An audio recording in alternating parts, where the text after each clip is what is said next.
Vous écoutez France Culture. Foi et tradition des chrétiens orientaux, une émission proposée par Sébastien Lecourtois.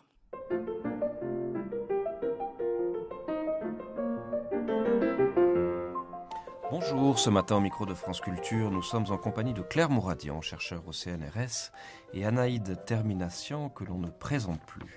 Vous êtes toutes deux spécialistes du monde arménien et du Caucase. C'est d'ailleurs au cœur de cette région montagneuse que nous allons nous transporter ensemble pour découvrir une région méconnue qui s'appelle le Haut-Karabagh. Ce sont des vallées reculées, des régions longtemps réputées inaccessibles où l'on trouve une part importante du patrimoine religieux arménien. Une région troublée aussi par un long conflit qui a ensanglanté les années 1990 avec ses cortèges de réfugiés arméniens et azéris.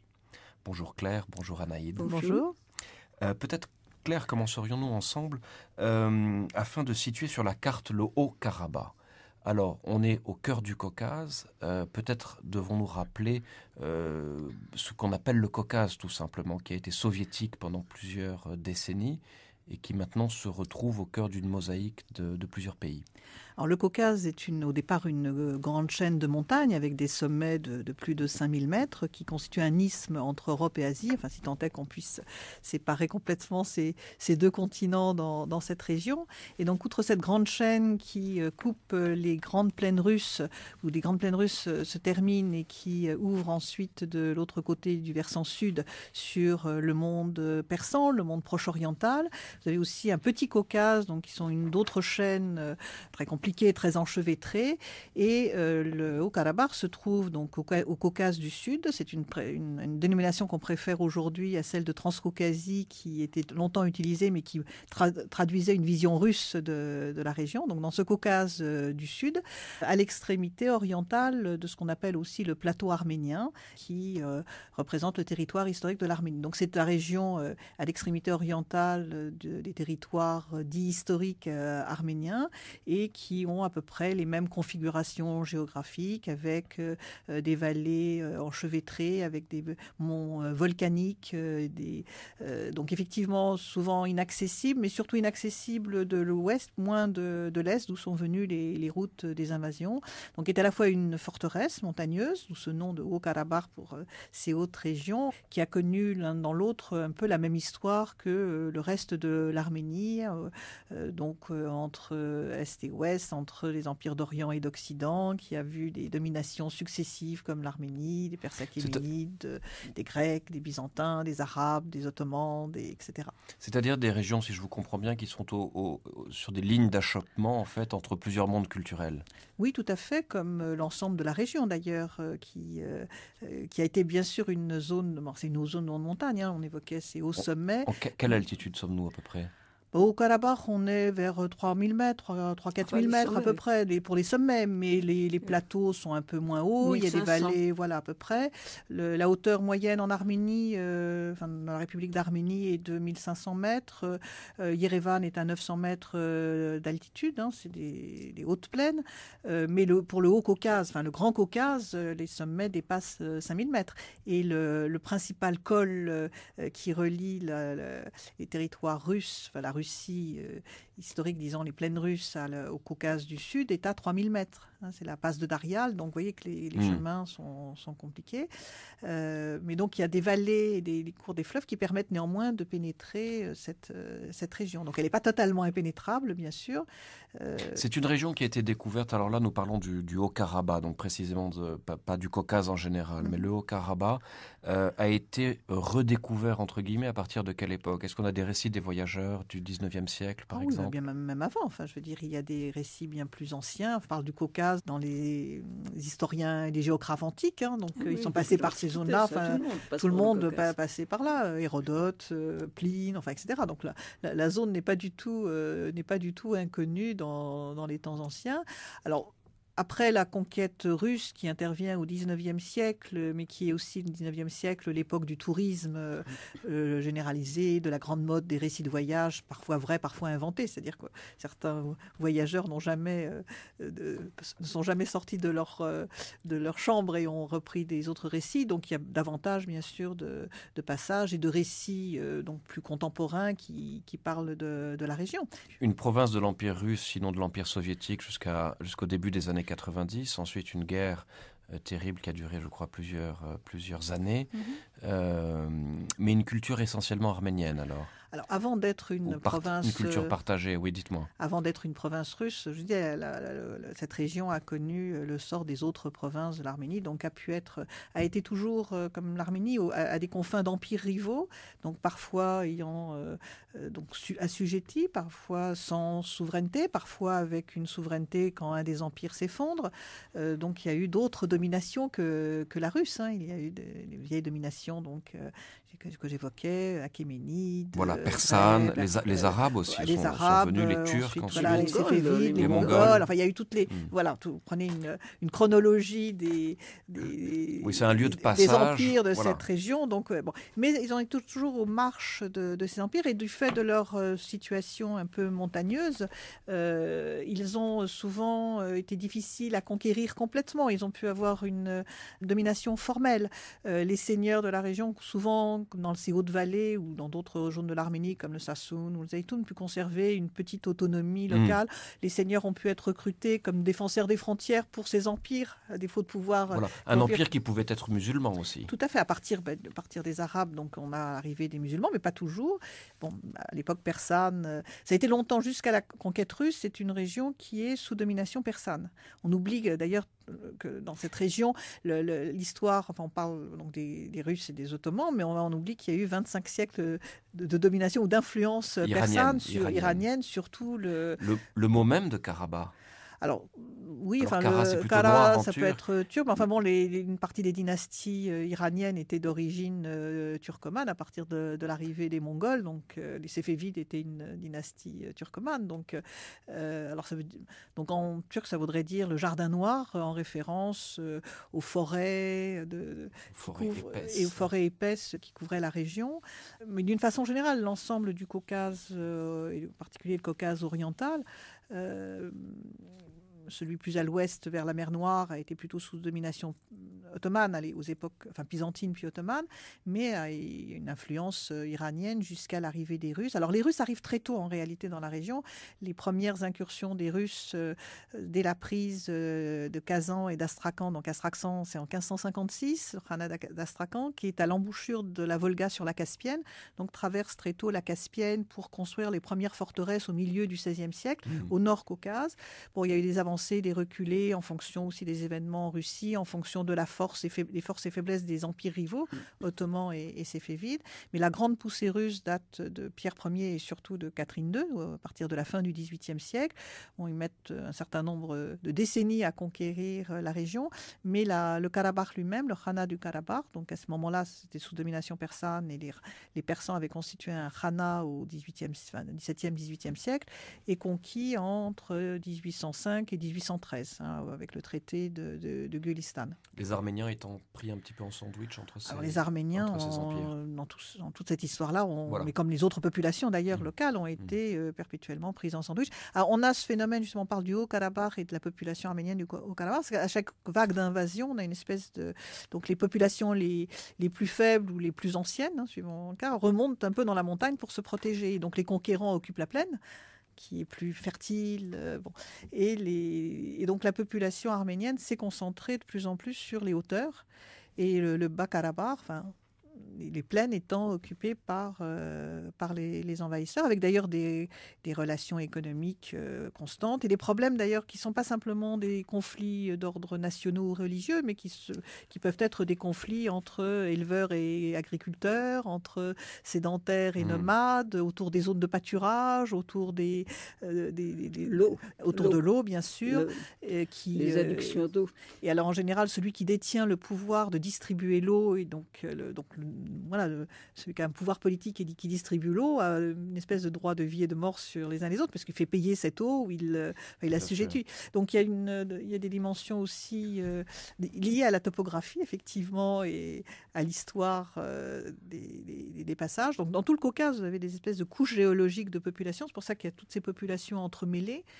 Et à différents niveaux de la montagne, vous pouvez avoir différentes populations donc, du coup, il est très compliqué de tracer des frontières, de tracer des limites, de s'y retrouver. D'où les problèmes actuels aussi, peut-être. D'autant que, il y a eu, à l'époque russe, il y a eu, rien qu'au 19e siècle, il y a eu plus d'une demi-douzaine de redécoupages administratifs, mais il y a eu précédemment les découpages administratifs persans, ou ottomans, ou byzantins, ou arabes. Donc les zones, en fonction des dominations successives, ont été perpétuellement redessinées. C'est très important en effet pour comprendre la complexité. C'est très important pour comprendre, et notamment actuelle. En fin d'empire, comme à la fin de chaque empire, et des empires, y compris le russe, qui était, selon moi, un empire colonial comme les autres, même s'il s'en défend, même s'il y a théorie d'un empire plutôt d'expansion défensive. Alors bien sûr, il y a une configuration d'expansion dans la continuité territoriale, de colonisation, de peuplement, donc dans la continuité, ce qui fait que c'est très compliqué de définir métropole et périphérie. Bon. Mais en tous les cas, comme après chaque fin d'empire, et on a eu ça dans les empires occidentaux, les populations qui ont été, dont les territoires ont été redessinés, essaient de retrouver leur jardin, disons, leur précaré. Alors, jardin, vous dites bien finalement, parce que je voudrais rappeler à nos auditeurs que nous parlons aujourd'hui du Haut-Karabakh. Et j'ai entre les mains un livre qui est absolument magnifique, vraiment je le recommande à nos auditeurs, qui s'appelle Karabakh, Jardin des arts et des traditions arméniens. Alors, il y a un nom en arménien, vous me pardonnez si je le prononce mal, qui est Artsakh. Artsakh, oui. Artsakh. Alors, je me tourne vers vous, Anaïd. Expliquez-nous un petit peu le pourquoi de ce mot différent. Est-ce que c'est une ancienne province ? Mais c'est bien entendu le nom arménien. C'est même presque un sacrilège pour un Arménien du Karabakh, que nous appelons un Arménien de la République du Karabakh, de prononcer le mot Karabakh, qui est un mot turc, qui n'est pas persan. Et Artsakh est le nom, un des noms. Il y a eu d'autres noms de la province arménienne dite du Karabakh, qui s'étendait au-delà de l'espace actuel. Comme on vient de dire, il y a eu des changements de population extraordinaires au cours de l'histoire, et même encore tout à fait récemment, au moment de la dernière guerre entre Arméniens et Azeris, entre 1988 et 1994, où il y a eu des changements, des mouvements de population énormes entre les musulmans azeris et les Arméniens à partir de Bakou et dans toute cette région. Donc, pour les Arméniens, cette région s'appelle Artsakh. Et le titre de cet ouvrage, c'est une sorte de clin d'œil pour le public français. C'est pour bien montrer que ce jardin, puisque Karabakh veut dire jardin noir quand on le traduit, ce n'est pas un lieu quelconque, c'est un lieu où est née l'Église arménienne. Enfin, nous allons voir dans quelle mesure ce que je viens de dire est exact, et où se sont épanouis des arts toujours liés aux religieux. Voilà. C'est-à-dire les modèles. Il y a la politique d'un côté, et maintenant ce qui nous intéresse, c'est de voir dans cet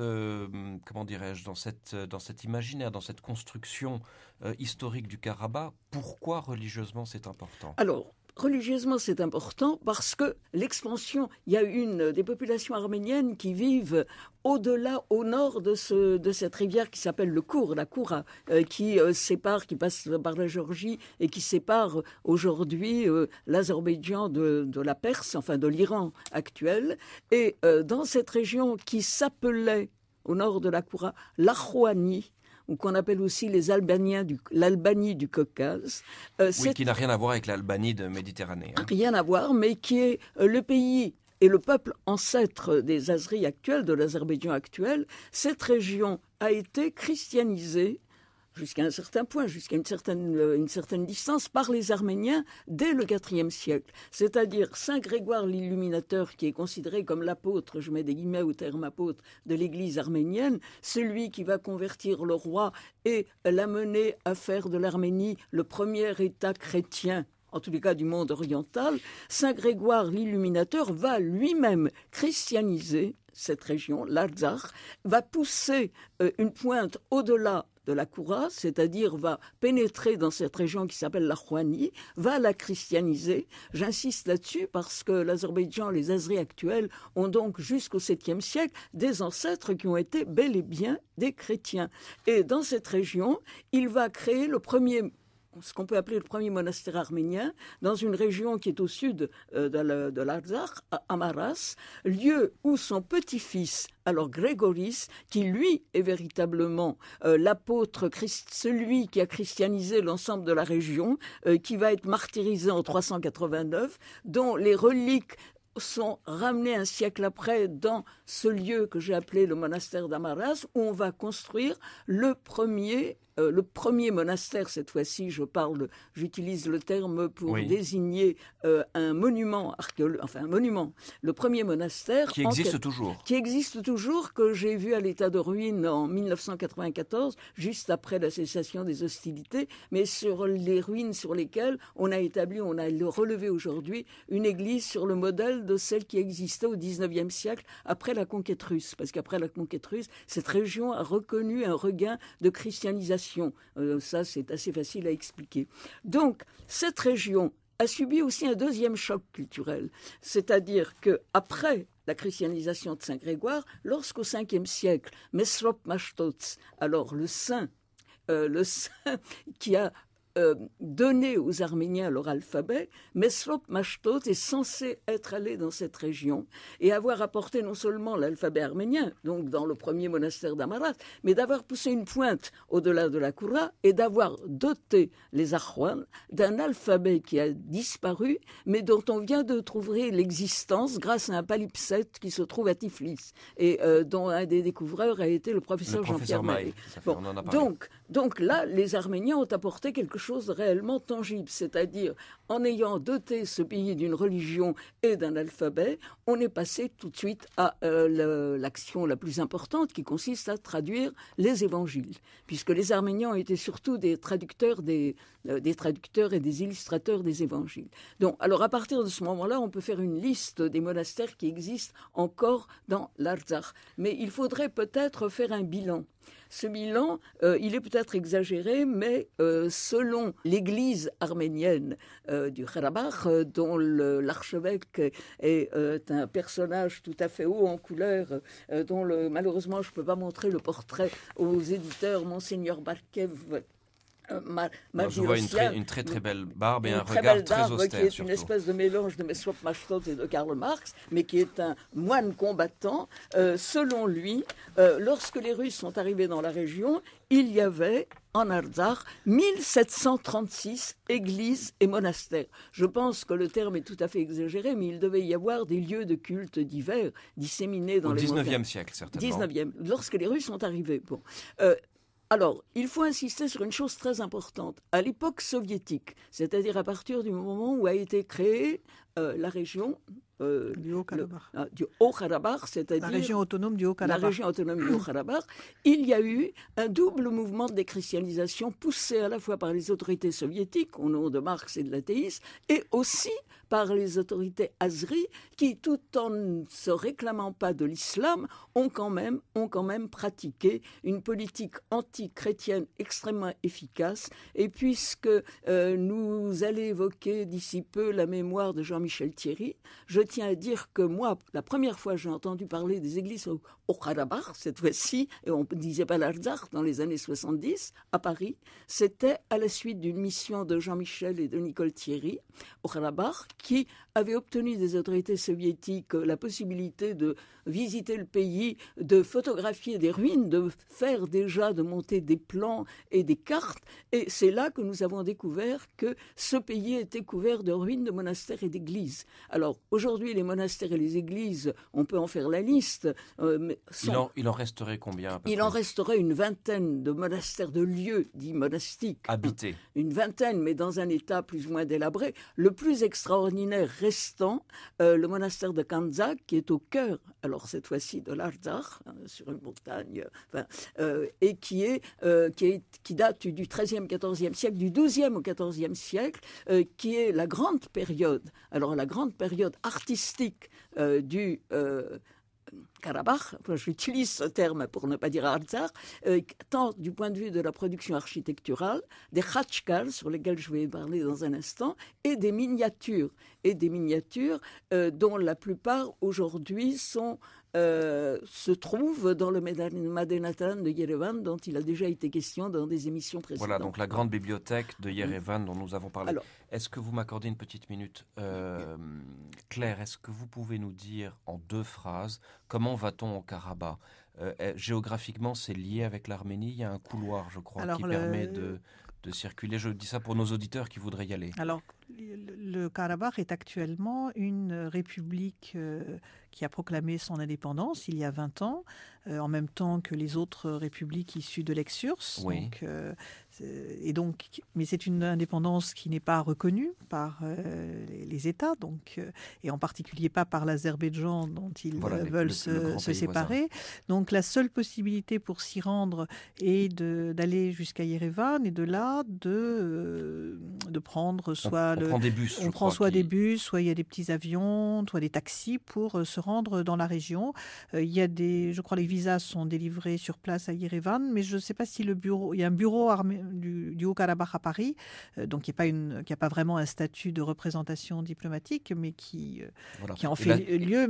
Et la sécurité est bonne, je crois, maintenant. Je crois que la sécurité est bonne. Alors il y avait, disons, à l'époque soviétique, et justement dans les premiers combats qui ont eu lieu vers la fin de l'URSS, quand les mouvements nationaux, démocratiques se sont réveillés partout et que le Haut-Karabakh a voulu demander son rattachement à l'Arménie au nom du droit à l'autodétermination des peuples, un des enjeux était la route qui permettait justement ce cordon ombilical ce cordon ombilical, c'est-à-dire le corridor de Lachin, mais dont une partie était peuplée d'Azéris, donc qui coupait les 2 territoires. Et donc il y a eu toute une lutte autour de ce corridor que les Arméniens ont fini par contrôler, et donc où ils ont construit une route. Et puis par ailleurs, dans le cadre de toutes les actions d'aide à l'Arménie et au Karabakh menées à partir de la diaspora, il y a eu dans l'un des grands projets qui a été de construire une route reliant le nord et le sud de la région. Donc il y a des routes